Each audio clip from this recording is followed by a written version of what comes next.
This story is not officially explained, and no one talks about it anymore. But the records still exist. In 1998, something strange happened. The town was completely normal. Everyone knew each other. Then residents saw strange lights in the sky. Radio signals began to fail. Phones stopped working without warning. The next morning, one resident had vanished. There were no signs of forced entry. The door was locked from the inside. Yet the car remained in the driveway. Fear began to spread across the town. Government investigators were sent to the area. But everything appeared completely normal. Shortly after, the town vanished from official maps. No official explanation was ever confirmed. Satellite images showed nothing but empty land. Was it erased or intentionally removed? Local reports began disappearing. Archived files could no longer be accessed. Officials refused to make any public comment. Then more residents began to vanish. Entire families were gone overnight. Meals were left unfinished on kitchen tables. It was as if time itself had frozen. Security footage from that night was corrupted, and the strange lights returned to the sky. Then the town went completely silent. When authorities finally arrived, there was no one left.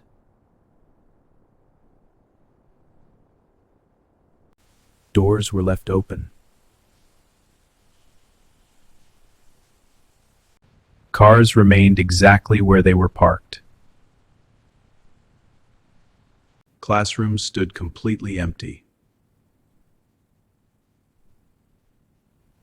Even the hospital had been abandoned.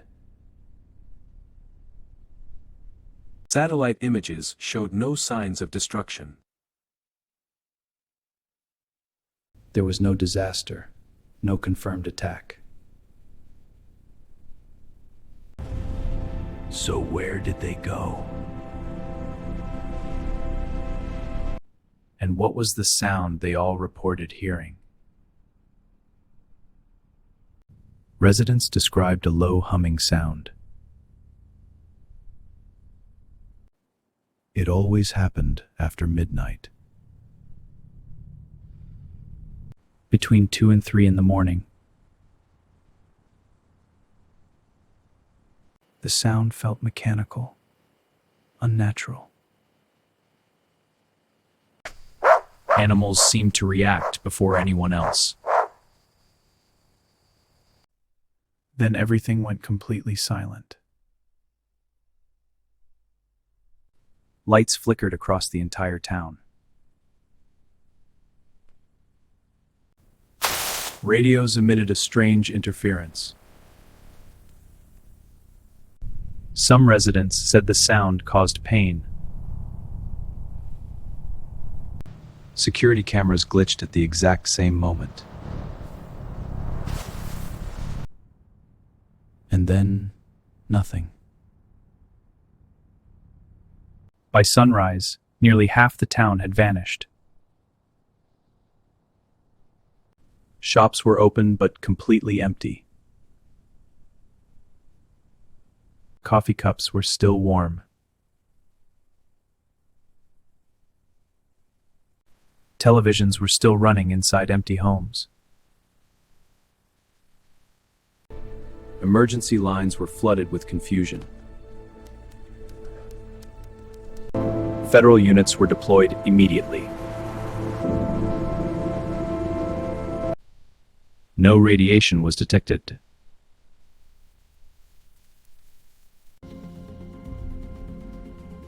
No chemical traces were found. By nightfall, the rest had disappeared. By morning, the town was completely empty. No bodies were found anywhere. There were no signs of struggle. Some footprints simply stopped mid-step,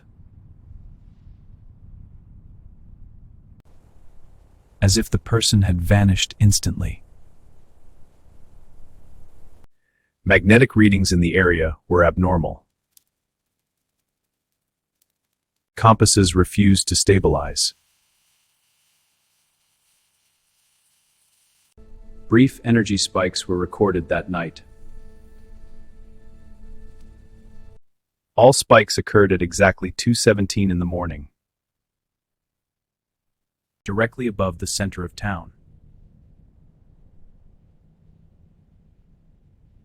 Then investigators found something underground. A sealed access hatch beneath an old structure. It had never appeared on official maps. The air below felt unusually heavy. There was still a faint vibration in the ground. They found metallic walls deep underground, covered in markings no one could identify. The metal was still warm, as if something had just powered down. But there was no machine in sight. The tunnel stretched much further than expected.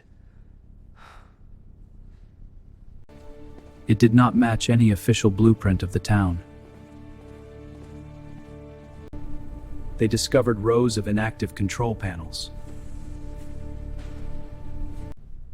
Most labels had been deliberately removed.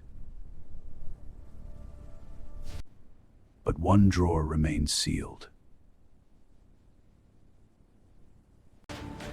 Inside were classified documents. Each file was marked restricted. Frequency test, phase 3.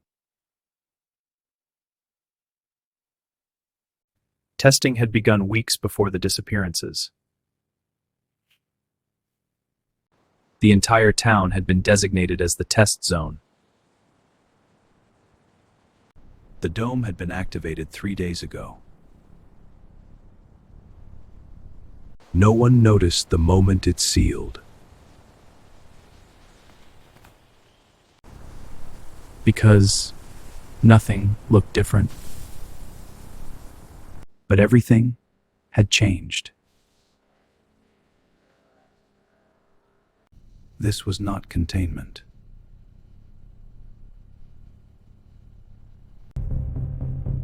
It was observation. Every reaction was being recorded.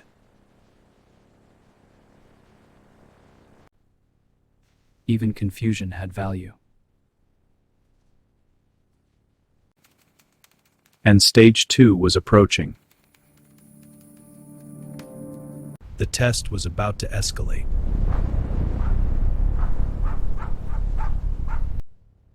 Stage 2 began at exactly 2200 hours. The first change was invisible.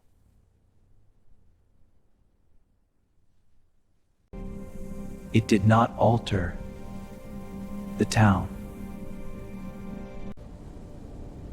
It altered perception. Whispers began.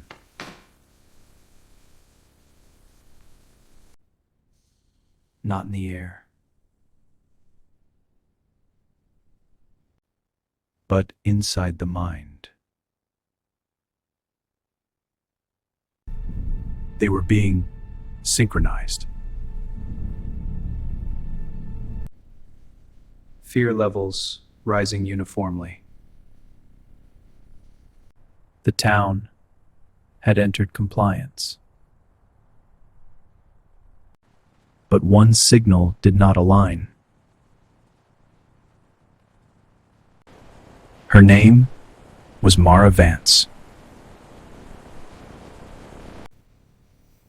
Subject 3472 showed resistance. The whispers failed to root. She had been tested before. She had been tested before. And modified.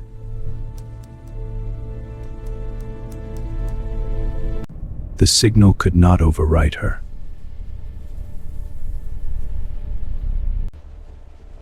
And now she could see it. The barrier above the town. The experiment had produced an error. Mara was never meant to wake up. She was an archived variable. Her parents signed something.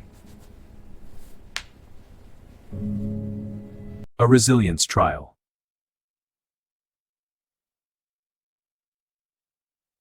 She was built to resist. But not to rebel, but not to rebel. They prepared direct intervention. The dome responded to command.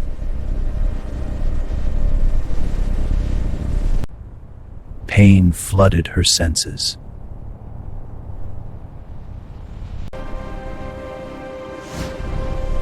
And then she understood. This was not a physical dome. It was a cognitive enclosure. The town existed inside her mind. And she was not the only one. Her awakening destabilized the layer. Simulation collapse risk! They could stop it. We have to stop it! Could reset her. Or let her break it. She chose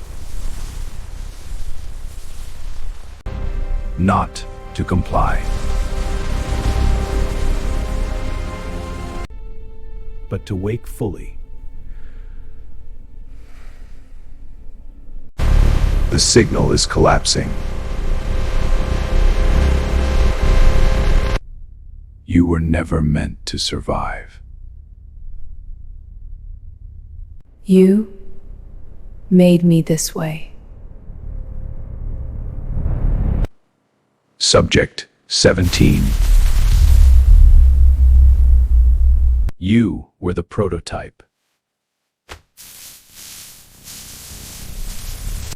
And now it's failing.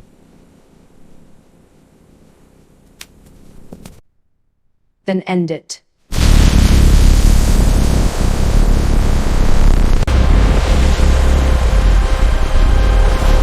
Was terminated. It was never just one signal.